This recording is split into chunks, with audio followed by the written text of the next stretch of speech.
Hello, and welcome to the Center for Career and Professional Development's presentation on the basics of developing your professional resume.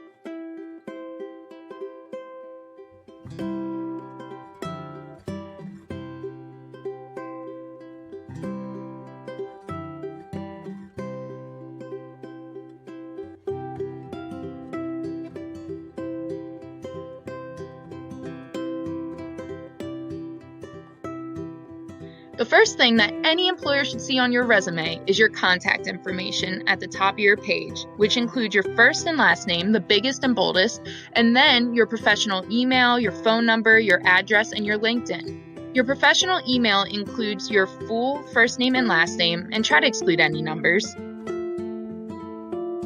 A summary or objective would come next. Do not include both. If you choose objective, it should be clear and to the point, stating what you can bring to and do for a company.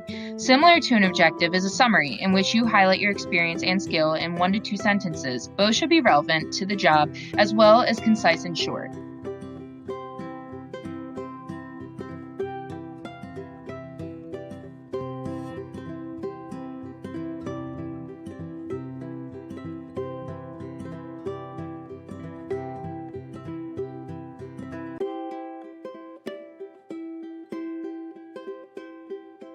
Graduation, month and year, and your GPA if it's a 3.0 or above. Another subsection would be honors and awards, where you list any accomplishments at your college, such as dean's or president's list, honor societies, and so on. If you choose to include the section, you would include the semester and year you obtained them as well.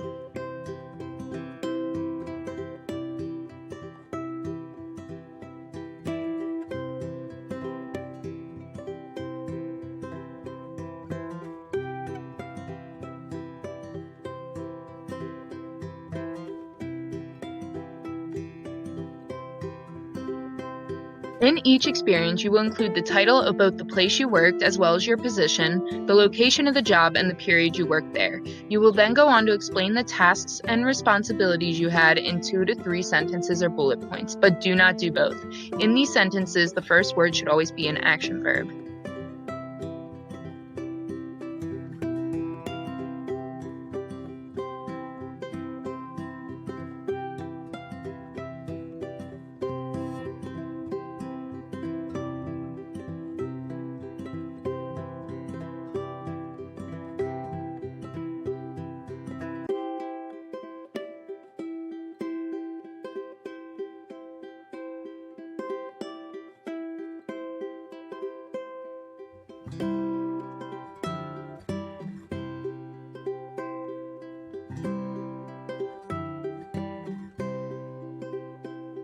Projects would be any course projects that you have done related to your major or the career you're interested in. It's just like your experience, where you will either use 1 to 2 bullets or sentences to explain what the importance of the project was and what your role was.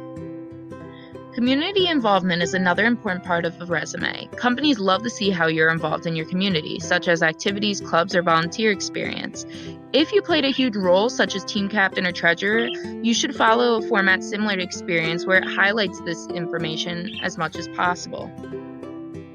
The final aspect is to make the resume look professional and well organized overall. First, you should not have 2 pages. All your information should be able to fit on one. If you're struggling to get it to 1 page, try messing around with the margins and the font size. The lowest you could go is 0.5 with the margins and the font size as low as 10. Your ultimate goal is to minimize the white space.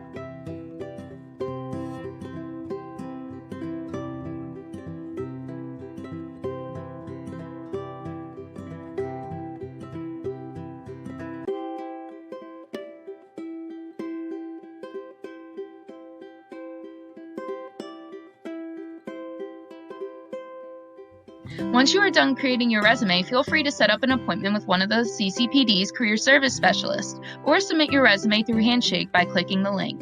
On Handshake, you will also find resumes tailored to your major, as well as other resourceful tools on developing your resume. Check it out by clicking on the Career Center, then Resources.